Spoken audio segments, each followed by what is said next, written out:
Hey, we are back with another episode of Words First Marketing, the podcast where we talk about how to implement Storybrand for your business. We try to get beyond some of the more basic ideas around Storybrand that you probably read about in the book or heard on a podcast and think, how does this apply in real life for very specific businesses?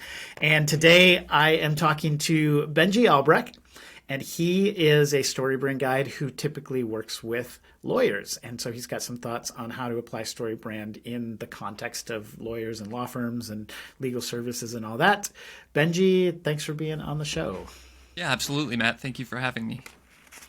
So give us a little bit of your background and why should anybody listen to what you have to say when it comes to marketing and Storybrand and all that stuff? What are your credentials? What's your authority? I appreciate you giving me a chance to prove my credibility to the audience. I spent the last 8 years working for a boutique law firm in Scottsdale, Arizona. Started as a filing clerk, and about 4 years later, I was working as the firm administrator and marketing director for that same firm, focused on tax, estate planning, and business transactions. So I've been in the trenches in law firms for the better part of a decade.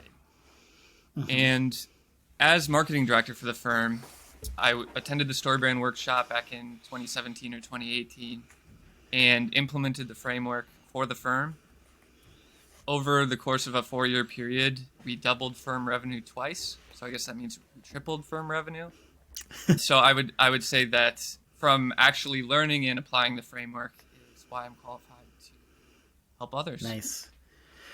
So we were talking a little bit before, and we'll just kind of jump right into it. Storybrand is a really powerful framework, but it's primarily focused on conversion. So once someone is aware of you, it helps bring them down that funnel that leads to a sale. But in reality, Storybrand is sort of half of that puzzle, because I know the work that you do now, you do work with Storybrand, or you use Storybrand with your clients, but then you also do like traffic generation strategies. Unpack that a little bit and maybe explain where they overlap and what those two pieces of that puzzle are from your perspective. Sure. And I'd like to give some context to kind of how I ended up here, because I think that kind of helps answer the question. When we went to implement the Storybrand framework at the firm, what we did is we hired a copywriter to write a landing page. And the very first question the copywriter asked me was, "This is a really good idea, Benji, but how are you driving traffic to this landing page?" And I had no idea. And so then the next problem to solve, once we solved, okay, well, we found a framework that converts website visitors into clients or into phone calls. How do we generate traffic to that page? And so that's where Storybrand falls short, is it doesn't give you a framework for generating website traffic. And there's primarily two avenues to generate website traffic in terms of search engine marketing. You can optimize your content to rank organically in the search engine result pages, or you can pay for those first 3 search listings using Google Ads. Of course, you can also drive traffic through social, but that depends on building an audience. And if you do a quick market survey of attorneys, not a whole lot of them have a large social following. Mm-hmm. So if you're starting from scratch, you've just got a website, but you basically don't have traffic. You can pay for traffic and it'll start showing up tomorrow potentially, but if you stop paying, they stop showing up. Ads, people also, tend to not click on ads quite as often as they'll click on organic listings. And then if you want to get in the organic listings, that's something that usually takes a bit of time. And just going back to reiterate, it's not that Storybrand has an idea about how to drive traffic and they're bad at it. It's just, it doesn't really cover that area of marketing. The way I think about it is, you don't want to spend good money sending good traffic to a website that's not set up to convert, like you said, visitors into phone calls. But you also don't want to spend a whole bunch of time and money implementing Storybrand on your site if you don't have any traffic. because no no eyeballs means no phone calls, basically. And so I have seen this pretty consistently across industries where people do the Storybrand thing and then they don't see a difference in terms of revenue. And when you dig in, it's just because nobody is actually getting to the site. The site might be great, but if no one's getting there, it's hard for it to prove its worth, I guess. Exactly. You need that opportunity volume. So let's talk just lawyers in particular. Do you feel like, okay, I guess the big question, is Storybrand good for law firms and lawyers, and why? 100%. And the reason why is so many lawyers are so focused on the authority piece. And they're so caught up in the day-to-day of servicing clients, getting the client work done, that they forget that they're counselors at law. And to be a true counselor, you need the empathy piece. And so Storybrand allows attorneys to, it provides them with a framework that forces them to use both the empathy piece and the authority piece. So for me, implementing Storybrand at a law firm has a lot more to do with how lawyers communicate with their clients than just it's not just about what's on the website, what your website copy says. It's about how you communicate with your clients and how that permeates throughout your entire firm and your staff, so that every interaction you have with them is a consistent message that is infused with empathy. And that's what sets Storybrand attorneys apart from non-Storybrand attorneys. Yeah, that's pretty interesting. I also wonder, real estate agents and lawyers, just when I think about marketing for those two industries, it's always like the person's face and head is like front and center. You've got billboards or park bench or bus benches and things like that, and it's always, sometimes they're pretty well focused on the problem, but I would say that they have a challenge in really like centering themselves as the hero instead of centering their clients. What is your advice to any lawyer or law firm? How do you help them make that shift from seeing themselves as the hero and, like you mentioned, the authority, like really focusing on how good we are and how prestigious or whatever it is, into thinking about how do we center the client or the prospect as the hero in this push? Well, again, it just goes back to empathy, and also the elements of bringing the plan. If you clearly communicate the plan in a brand script, if you really refine what your language is around that, that's where you can kind of make them into the hero by speaking to the aspirational identity of that potential client in the third step of your plan is a really good way to position yourself as the guide and not the hero. What kind? There's a lot of different types of lawyers and law firms.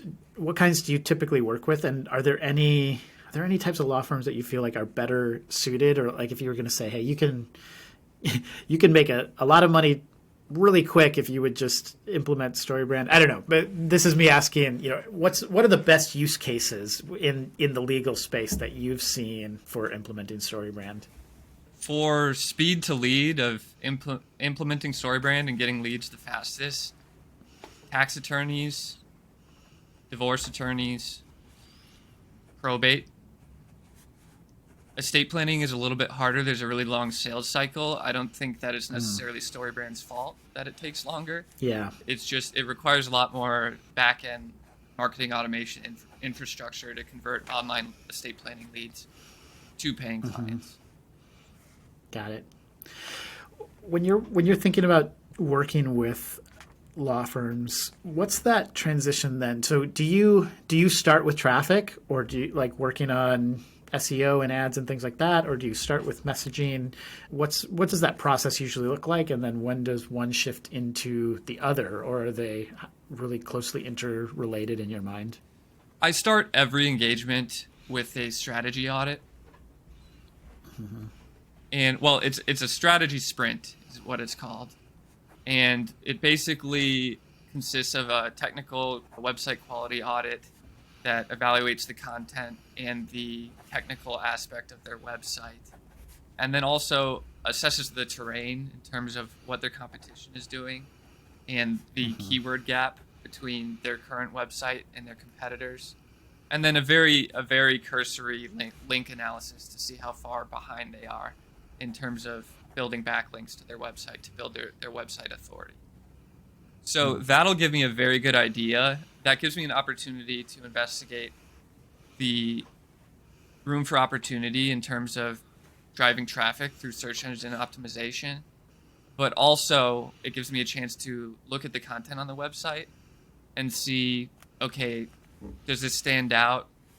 How are they positioning themselves? Are they using Storybrand? Are they not? If they're not, then I always bring that in as a conversion rate optimization piece, because it's not going to matter. And we already touched on this before. It's not going to, if I get you, 1,000 additional visitors to your site, it's not going to matter if 0 of them convert and call your office to schedule a consult. Yeah. Yeah. I mean, ideally, if you already got a lot of traffic, you've got great opportunity to conversion optimize your website using Storybrand to better speak to your customers. That's not typically the problem, though. Not the only problem. Like you said, it's a competitive space typically. So when you're doing that audit, assessing their competition or the terrain and all that, what is typical when you first start working with someone? Are they like completely invisible to the internet? Do they have some traffic? What do you generally see? Most of my clientele is they're basically starting from square one. So they're super highly experienced at what they do, and they've been doing it for a really long time, and they've been getting great results for their clients, and because of that, they've been able to survive off of referrals. But they reach a ceiling with that, and when you're relying on referrals,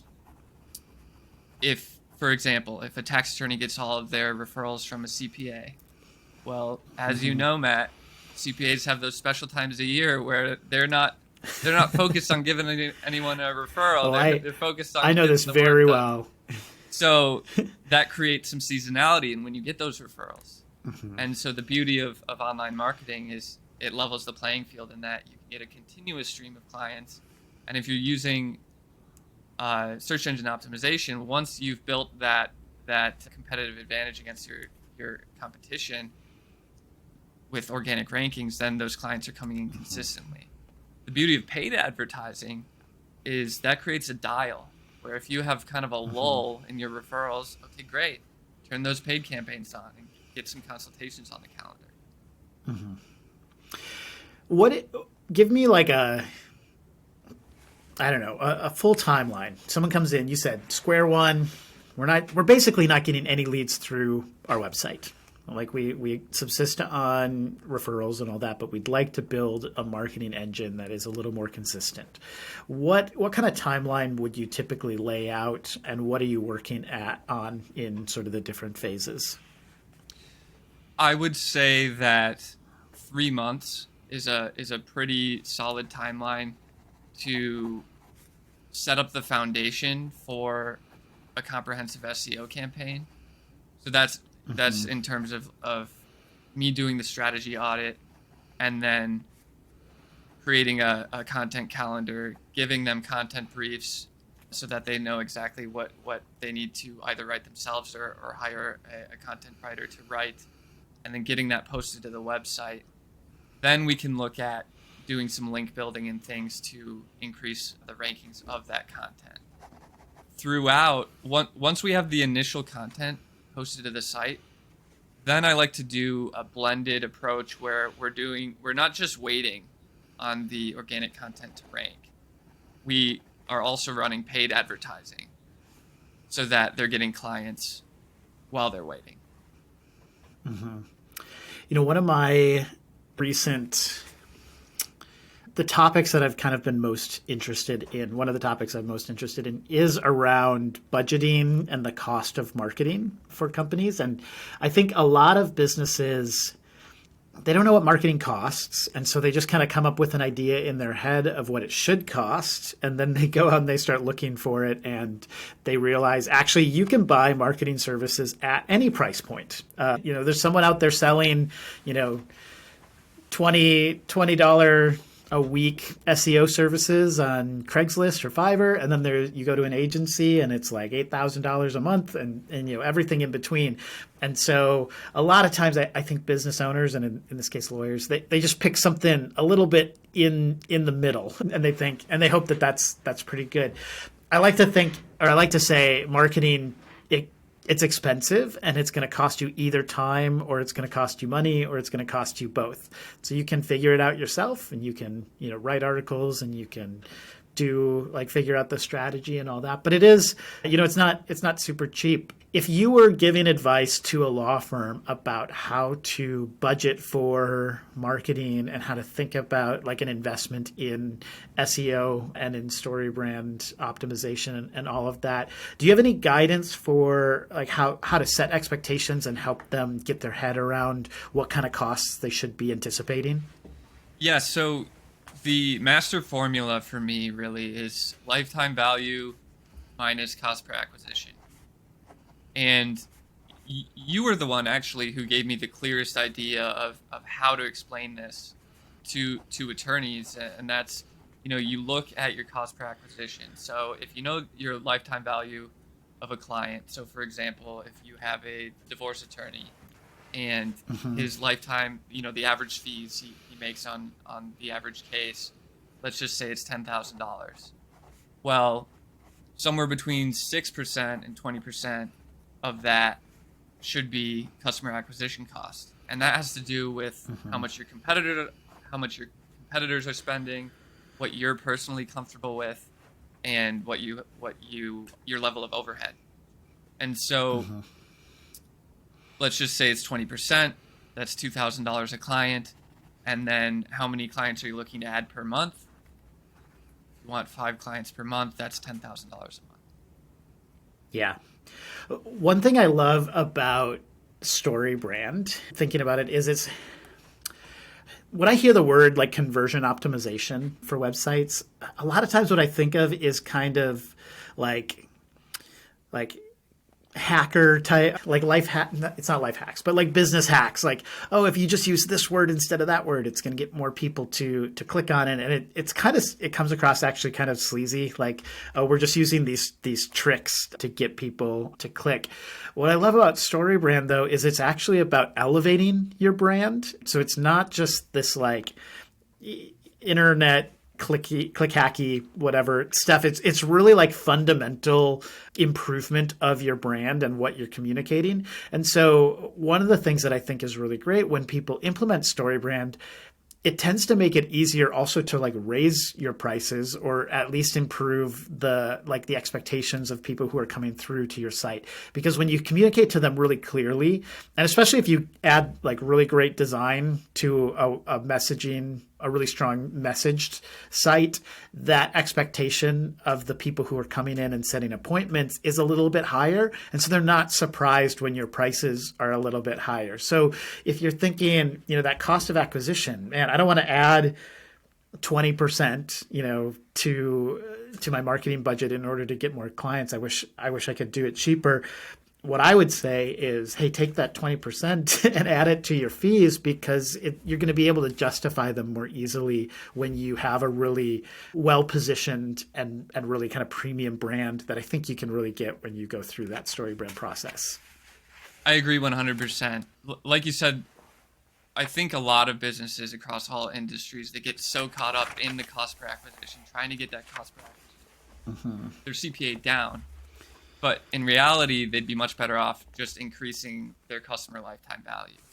And implementing Storybrand and charging higher prices is definitely one way to do that. Another way is cross-selling services.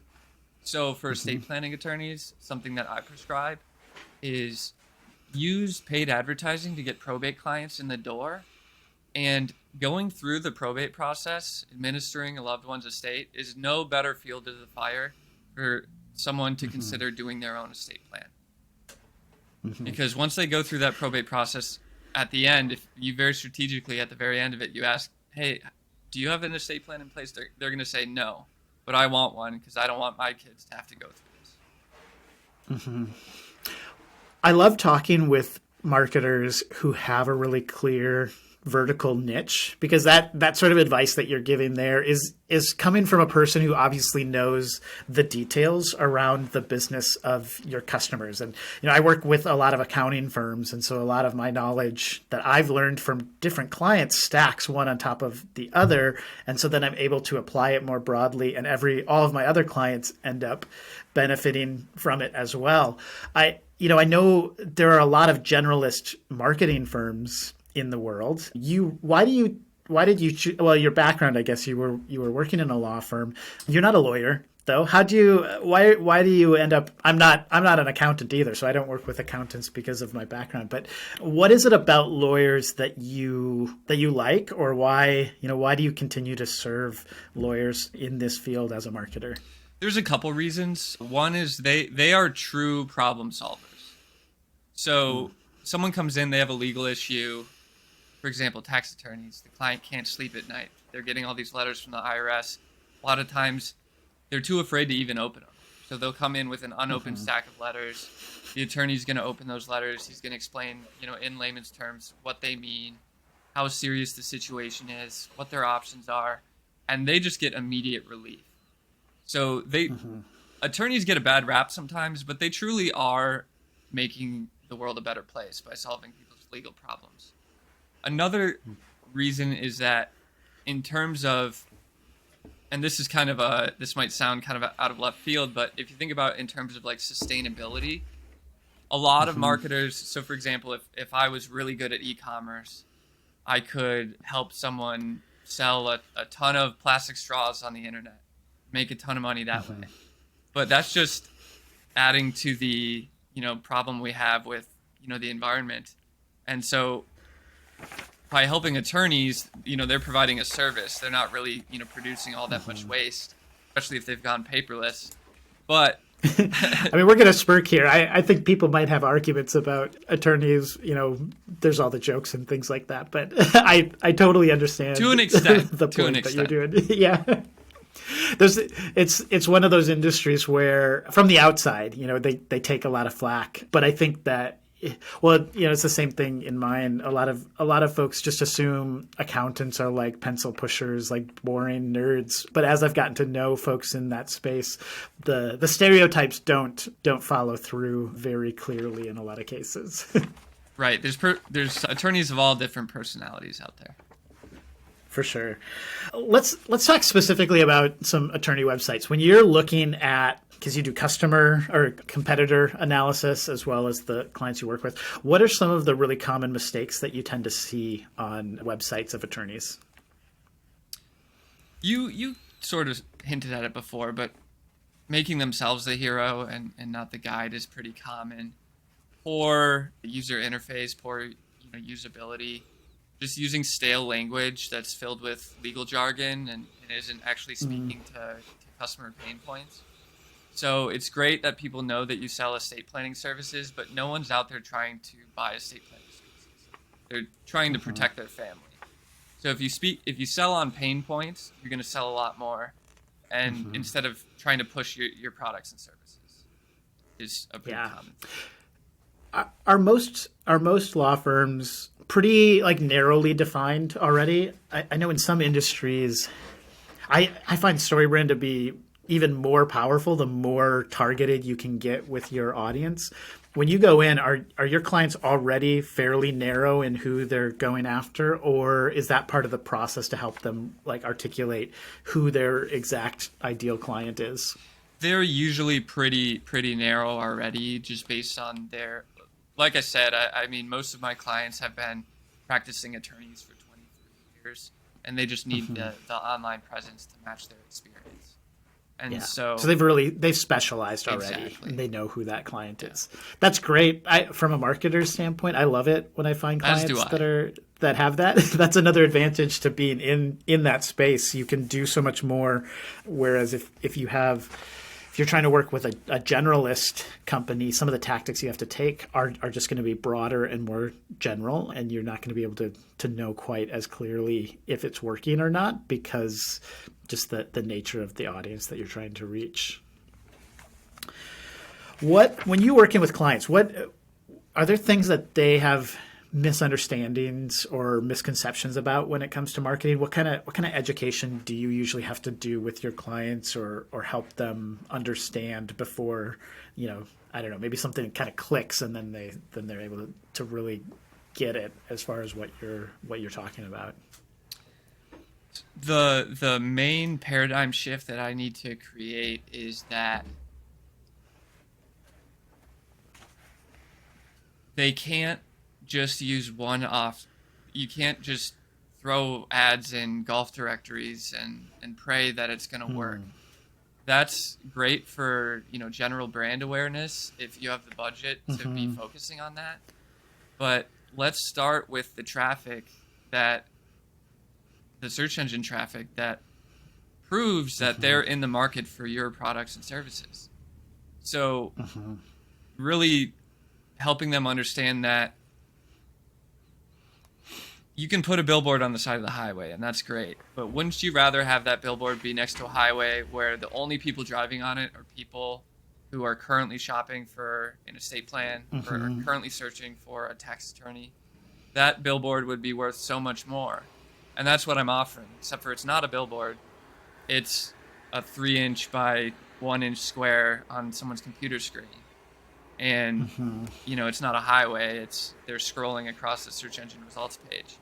And once that kind of clicks for them, they see, okay, I see why this is really powerful. And maybe we should reallocate our marketing dollars to focus on some of this.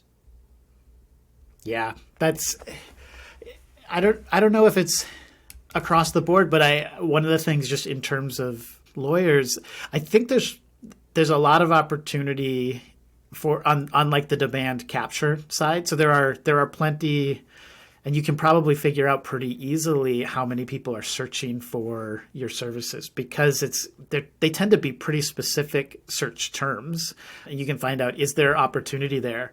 I always like to think of it as, there's a certain people who are already in market. They're aware, they have a problem, they have those pain points, they're looking for a solution, and you just need to show up better. And so, when you talk about generating traffic, really what you're doing, it's capturing demand and traffic that's already out there. It's going to other places. It's not going to your website yet, but it's there and there's opportunity.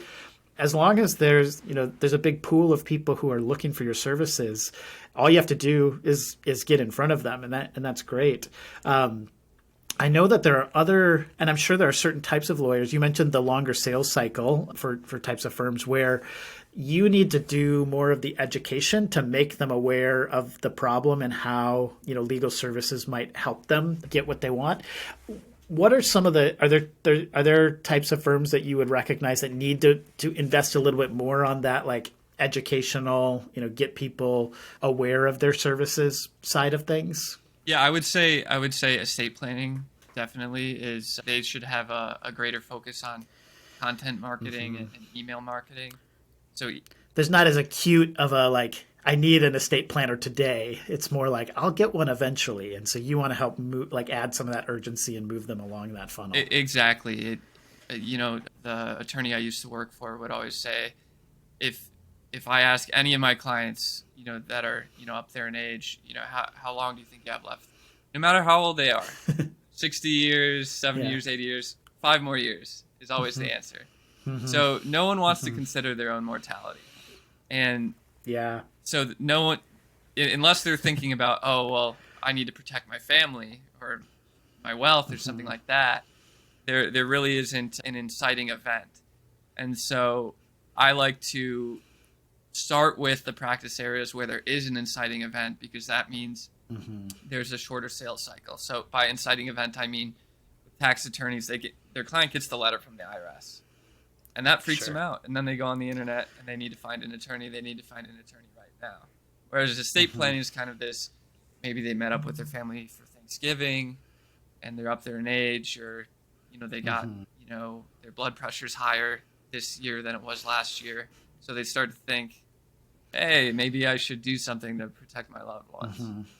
So, but it's not nearly as urgent as, a letter from the IRS. It makes me think, in Storybrand, we talk about the stakes, right? Like you're trying to try and articulate what the stakes are. For estate planning, you have to think about that carefully because you don't want to get too dark. Oh, exactly. Right? Like you don't. You can't because say you are talking about things people are exactly, uncomfortable with. I think it's like a marketing no-no. It's like to use the word death Right. in your marketing. No, Right. you don't want to do that. But it's inevitable with estate planning, so you need to find a way to hint at it or say it without explicitly saying it. And that's a tough balance to strike. And that's why, one of the areas that I think people sometimes struggle with implementing Storybrand is they read the book or they listen to the podcast and they're really convinced, oh, this is so great. And then they try to do it themselves. And it turns out actually it's kind of complicated. And part of that is, you're really close to your business. And so some of the things that just seem so obvious in the book when you try to do them for your business and you realize there's not a direct example from the Building a Storybrand book for what you do, it can be a little harder to translate that than you realize. And two, just, you haven't done it a bunch of times. And so I would say probably about 50% of my clients who come to me who have already been aware of Storybrand have tried to do some of the work themselves. But then when they go through the process of working with a Storybrand guide to help them do that, they're able to get it so much closer to what they actually want and something that they're really happy with. I'm going to use that as like a jumping off point. What percentage of your clients already know about Storybrand when they start working with you versus how many who aren't? And then I guess for those who aren't aware of Storybrand, how do you approach working with those folks? Do you try to educate them on the framework, or do you just kind of use it as a tool and they're none the wiser? They just are happy with the end product. Right. I would say it's half and half as far as who's aware of Storybrand and who's not. If I think that they could benefit from redoing their website copy, then I introduce the tool, and I really like Storybrand for the reason that there's actual data to support that it works. Because attorneys are skeptical, especially of marketers, because if attorneys who have been practicing for 30 years, they've hired agencies and they've gotten burned way too many times. Mm-hmm. And so what I like about Storybrand is it appeals to attorneys because I can say that, J.J. Peterson got his doctorate at Regent University, and there's a study that shows the more an organization implements the Storybrand framework, the greater profitability they experience. And then there's, other ancillary benefits as well that he goes through in the study. But I mean, the bottom line is it works, and there's data to support that it works, and attorneys really appreciate that. Yeah. There's probably not too many industries where like white papers and like academic documents and things are not intimidating, but I bet if you're a lawyer, like that kind of stuff is pretty convincing, and the sort of you're they used love to working it. They with want to see the documentation. They want to see the evidence. Even like what your clients tell you, it's always it's really good to have that background, but give me the documentation because I need to prove this. Yeah, and so it's the same thing.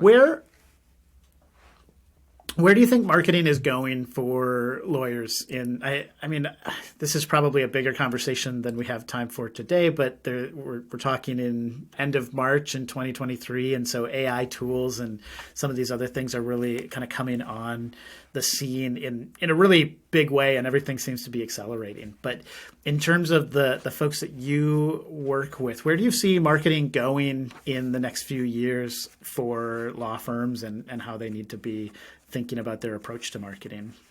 I would say personalized content creation that actually differentiates your point of view on important legal issues related to your areas of practice is going to be huge over the next few years, especially with the introduction of ChatGPT and all these AI tools. I think what's going to happen is if people stop using search engines, for example, for these top of funnel queries. So I'm talking about like, what's the difference between a trust and a will? Mm-hmm. You want your opinion to be considered by the learning language models that are generating the response. And the only way your opinion is going to be considered is if it's different than the consensus. Otherwise, it's just going to give a general answer. That doesn't mean that you need to be different just for the sake of showing up. But the more specialized you are, the more authentic you are in communicating a unique point of view. I think those are the attorneys who are going to win. Also, not from a marketing standpoint, but just a business operations standpoint. The attorneys and the firms that embrace artificial intelligence and implementing those into their workflows and realizing that efficiency early and providing a greater level of service to their clients are going to see themselves win in the marketplace, in my opinion. Yeah, it's a weird time. I think that point you make about having a point of view and is so important. It fits within the Storybrand framework too, right? You're there to be the guide. Like, your expertise is a major piece of the value that you bring. It's not a commodity. It's not something that anyone can offer. And people like to connect with people, right? Like, obviously you want to know that your lawyer can do a good job, but that personal connection shouldn't be underestimated. And that goes back to what you were talking about, empathy. But on the authority side, having a clear point of view and being able to like articulate that perspective in the marketplace or out in the world can be a huge advantage. And so you don't want to just completely outsource your expertise to SEO or to ChatGPT and think, oh, I don't have to think about this anymore. I can just ask ChatGPT to generate these SEO articles and things like that. You really still want to be incorporating your particular point of view and expertise in that process. You can't outsource that. You can't outsource your guidedness completely to these sorts of tools. Right. And it's just that. It's a tool. So the tool can't do the job for you. You can leverage the tool to do the job better and faster. But you still need to be guiding it, and you need to be, putting the final touches on whatever it produces. Well, I'm kind of out of questions. Is there anything that we haven't talked about today, just when you're thinking about marketing for the clients you work with, for lawyers, that they really need to be paying attention to and think about? Anything we missed? I would just say that in general, far too many attorneys are just relying on referrals, and it's worked out for them so far. But if your revenue levels are stagnant and you're not marketing yourself online, it's not optional. And the further along we get with technology, that fact is just going to become more and more apparent. And like you said before, on the search engines, your competition is showing up there. So if you're not showing up there, that's a problem, because they're getting the clients and you aren't. And especially like I said, I usually work with highly experienced attorneys where their online presence just doesn't match. In my opinion, that's a travesty, because that means that these newer attorneys who are younger and more experienced with technology are getting the clients, but they're not servicing them on the same level. And so it's just bad for the clients, and it's bad for the attorneys when their online presence doesn't match their expertise level. Yeah, and marketing, it's not a light switch, right? You can't just flip it on. I mean, even if you turned around tomorrow and started running a bunch of Google ads, if you haven't done the work to clarify your messaging and have that showing up on your website, those ads aren't going to be as effective. It's going to cost more. They're not going to convert. You're going to be frustrated with that marketing, and you're going to think it's a waste of time. And in a lot of cases it is, if you haven't done that other work of getting your messaging clear on your website. So even if your business is healthy right now, like, do the work to future-proof it by getting that messaging right and building that marketing engine so that when you need it, it's available. I'm not sure how much it affected attorneys, but there's so many businesses that didn't have that marketing engine ready to go when COVID hit, and they had something that was working for them, but all of a sudden the world changed and it no longer worked. But those who had a strong email list or a marketing program that they could add, spend more money on or accelerate, were able to weather that and get those clients from other places a lot easier than the ones who had to start in March of 2020. And that was the point that they had to, begin their marketing journey. Yeah, no, I definitely saw that happen with a couple firms in my area where they just weren't ready when COVID hit. In terms of both, they weren't marketing themselves online, so their referrals dried up, but also just having their resources, not even on the cloud, on actual servers that they couldn't access remotely. So, Yeah. So the legal industry historically has been slow to move. And I'm not sure how much that'll change, but the ones who move first are the ones who will be successful, especially as technology advances. One thing that we didn't, because you asked, what we haven't covered that I'd like to, is implementing the Storybrand framework really helps you teach your staff how to communicate with clients. And that's a huge, huge value add, because even if you are relying on referrals, they're still going to call your office. And that first conversation is the first impression you have with that client. And if that's fumbled, then it's a rocky start. And for you to win that client, that's an uphill battle. But if it's smooth, if it's consistent, if the language on your website is consistent to the language they're using on the phone call, the language you're using in your initial consultation, that's going to make all the difference. Yeah.